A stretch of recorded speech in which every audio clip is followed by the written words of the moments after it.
قیادت کو اللہ مضبوط کرے اور ہماری آوازوں کو بے باکی کے ساتھ ایسے امیدوار کامیاب کرے جو غریب اور مظلوموں کے انصاف کی لڑائی آنے والے اتر پردیش کے ویدھان سبھا میں جا کر آپ کی تکالیف اور آپ کی آواز بنے۔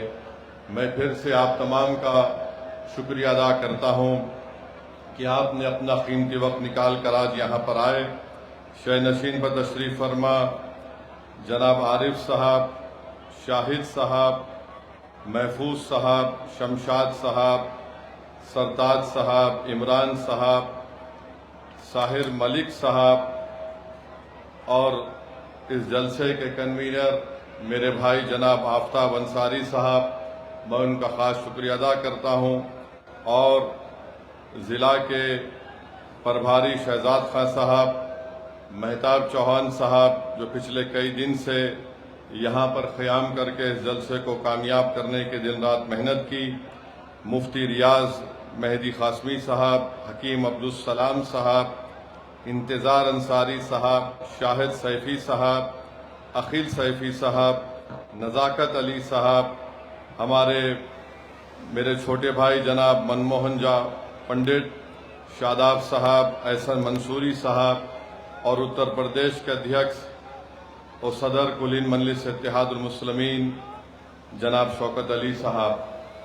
میرے عزیز دوستوں اور بزرگوں، میں سب سے پہلے خراج عقیدت پیش کرنا چاہوں گا اور دعائے مغفرت ہم سب مل کر کریں گے کہ آپ اور ہم نے ایک عظیم عالم دین کو ہم نے آج کھویا، جن کا نام حضرت مولانا سلمان حسینی ندوی صاحب تھا۔ وہ جید عالم دین تھے، بے باک تھے، اور حق بات کو کہنے سے ڈرتے نہیں تھے۔ آج وہ اللہ سبحانہ و تعالیٰ نے آج وہ یہاں سے اس دنیا سے رخصت ہو کر آج ان کا انتقال ہوا ہے۔ میں اللہ سے دعا بھی کرتا ہوں اور آپ تمام لوگوں سے اپیل بھی کرتا ہوں کہ ہم لوگ حضرت مولانا سلمان حسینی ندوی صاحب رحمۃ اللہ علیہ کے لیے دعا کریں کہ اللہ سبحانہ و تعالیٰ ان کی مغفرت کرے، اللہ سبحانہ و تعالیٰ ان کی خبر کو کشادہ فرما دے، اور اللہ سبحانہ و تعالیٰ ان کا ایک نیک نعمت بدل اس دنیا میں آپ کو اور ہم کو اللہ دے دے۔ میں اس بات کو کہنا ضروری سمجھتا ہوں کہ جب مجلس اتحاد المسلمین پہلی مرتبہ اتر پردیش میں ویدھان سبھا کا چناؤ لڑ رہی تھی تو مجھے حضرت مولانا سلمان حسینی ندوی صاحب کا فون آیا۔ انہوں نے کہا کہ میں آپ سے ملاقات کرنا چاہتا ہوں۔ انہوں نے مجھے لکھنؤ بلایا، میں لکھنؤ گیا ان کے گھر پر، اور وہاں پر ہماری پہلی ملاقات ہوئی، اور انہوں نے ہم تمام کی بڑی حوصلہ افزائی کی، اور بلکہ انہوں نے ہم سے یہ بھی کہا کہ ملک میں مسلم اقلیت کی ایک سیاسی قیادت اور اس کی ایک سیاسی آواز کی ضرورت ہے۔ مجھے ہمیشہ ان کی کمی محسوس ہوتے رہے گی، مگر میرے عزیز دوستوں اور بزرگوں، زندگی کی سب سے بڑی حقیقت یہ ہے کہ جو یہاں پر آئے گا اس کو اس دنیا کو چھوڑ کر جانا ہے۔ کوئی آگے ہے تو کوئی پیچھے ہے۔ ہم اللہ سے دعا ہی کرتے رہیں گے کہ اللہ ان کی مغفرت کرے۔ میرے عزیز دوستوں اور بزرگوں، دوسری اہم بات جو میں آپ کے سامنے رکھنے آیا ہوں کہ آپ کو اور ہم کو اتر پردیش میں اپنی ایک سیاسی قیادت کو مضبوط کرنا ہے۔ میں آپ سے گزارش کرنے آیا ہوں کہ جس طرح بہار میں مجلس اتحاد المسلمین کو بہار اور خاص طور سے سیمانچل کی عوام نے مجلس کو اپنایا اور مجلس اتحاد المسلمین کے اراکین اسمبلی کو منتخب کیا، اور بہار کے مسلم اقلیتوں نے اور سیمانچل کی غریب عوام نے آپ کو یہ پیغام دیا کہ دیکھو، ہم نے مجلس کو اپنایا اور اپنے اتحاد کی طاقت اور قوت کے بل بوتے پر ہم نے مجلس اتحاد المسلمین کے 5 ودھائک بہار میں ہم کو کامیاب کیا۔ میرے عزیز دوستوں اور بزرگوں، دیش کے سب سے بڑا پردیش اتر پردیش ہے اور یہاں پر اتنی بڑی تعداد میں مسلم اقلیت رہتی ہے۔ آپ اس بات کا یقین کر لیجئے کہ جب تک آپ کی ایک سیاسی قیادت لیڈرشپ نہیں بنے گی، جب تک آپ کے درمیان سے کوئی نیتا نہیں کھڑا ہوگا، ناانصافی کا خاتمہ نہیں ہو سکے گا۔ یاد رکھیے، جلسوں میں ہزاروں لاکھوں لوگوں کو جمع کر کے، قراردادیں منظور کر کے، جذباتی نعرے لگانے سے غریب کا گھر نہیں بچتا۔ اگر انکاؤنٹر سے بچنا ہے، اگر ہم کو اپنی مساجد کی حفاظت کرنا ہے، اگر ہم اپنے گاؤں اور اپنے گھر کے اطراف میں وکاس چاہتی ہیں، اگر ہم اپنی بیٹیوں کے لیے تعلیم اور کالج چاہتی ہیں، اگر ہم اپنے بوڑھے لوگوں کے لیے حکومت سے ایک اسپتال چاہتی ہیں، اگر ہم عزت چاہتی ہیں، اگر ہم بے باک طریقے سے اپنے دین پر عمل کرنا چاہتی ہیں، تو یاد رکھیے آپ کو اتر پردیش میں اپنی ایک سیاسی قیادت کو بنانا پڑے گا۔ اور اس بات کو ذہن نشین کر لیجئے کہ جو کوئی آ کر یہ کہتا ہے کہ اگر الپ سنکھیک سماج مسلمانوں کی ایک سیاسی لیڈرشپ بنے گی تو اس سے فرقہ پرستی میں اضافہ ہوگا، میں ذمہ داری کے ساتھ کہہ رہا ہوں، یہ لوگ جھوٹ بول رہے ہیں۔ اگر فرقہ پرستی کہ اس سمندر میں آج اس ملک کو گھیرا جا رہا ہے، جگہ جگہ پر ہم کو نقصان پہنچایا جا رہا ہے، تو پھر اس کا ذمہ دار کون ہے؟ اس کا ذمہ دار وہی لوگ ہیں جو پچھلے 70 سال سے ملت مظلومہ کو یہ کہہ کر سلاتے رہے اور ان کو روکتے رہے کہ نہیں آپ کی اور ہماری لیڈرشپ نہیں ہو سکتی ہے، ہم کو نام نہاد سیکولر پارٹیوں کا ساتھ دینا ہے۔ بتائیے عزیز دوستوں اور بزرگوں، ہم نے 70 سال میں ہر کسی سیاسی جماعت کے حق میں ووٹ دیا، بتاؤ ہمارا کیا فائدہ ہوا؟ ہمارا کوئی فائدہ نہیں ہوا، ہمارا نقصان بہت زیادہ ہو گیا ہے۔ اسی لیے میں آج آپ سے پھر سے اپیل کر رہا ہوں کہ متحدہ طور پر آپ اپنے ووٹ کا صحیح استعمال کرتے ہوئے آنے والے اسمبلی اور ویدھان سبھا کے چناؤ میں مجلس اتحاد المسلمین کے امیدواروں کو آپ کامیاب کریے۔ یقیناً ہم بھی نہیں چاہتے کہ دوبارہ اتر پردیش میں بی جے پی کی سرکار بنے۔ میں نے پہلے بھی کہا اور آج بھی کہہ رہا ہوں کہ اگر کوئی ہم سے گٹھ بندھن کرنے تیار ہے بی جے پی کو روکنے کے لیے، تو اسدالدین اویسی آدھے رستے تک پیدل چل کر آنے تیار ہے۔ ہم بھی نہیں چاہتے کہ دوبارہ بی جے پی کی سرکار یہاں پر بنے، مگر یاد رکھیے اگر آپ یہ سمجھتے ہیں کہ نہیں سمجھوتا نہیں ہوگا، تمہارا کام صرف ووٹ ڈال کر اپنے گھر میں جا کر خاموش بیٹھ جانا، تو میں ان سے کہنا چاہوں گا کہ اب ووٹ ڈالا جائے گا مگر ووٹ نیتا بنانے کے لیے استعمال ہوگا، ووٹ کسی پارٹی کو بچانے کے لیے نہیں استعمال کیا جائے گا۔ میرے عزیز دوستوں اور بزرگوں، اگر گٹھ بندھن ہوگا، الائنس ہوگا، عزت اور مان سمان کے ساتھ ہوگا، تو یقیناً اسدالدین اویسی اور مجلس اتحاد المسلمین اس گٹھ بندھن کے ساتھ کام کرنے کو تیار ہے۔ ہم پوری کوشش کرنے تیار ہے کہ دوبارہ بھاجپ کی سرکار اتر پردیش میں نہ بنے، مگر اگر آپ یہ سمجھتے ہیں کہ ہمارا کام صرف دری بچھانا ہے، تو یاد رکھو اب کوئی دری نہیں بچھائے گا۔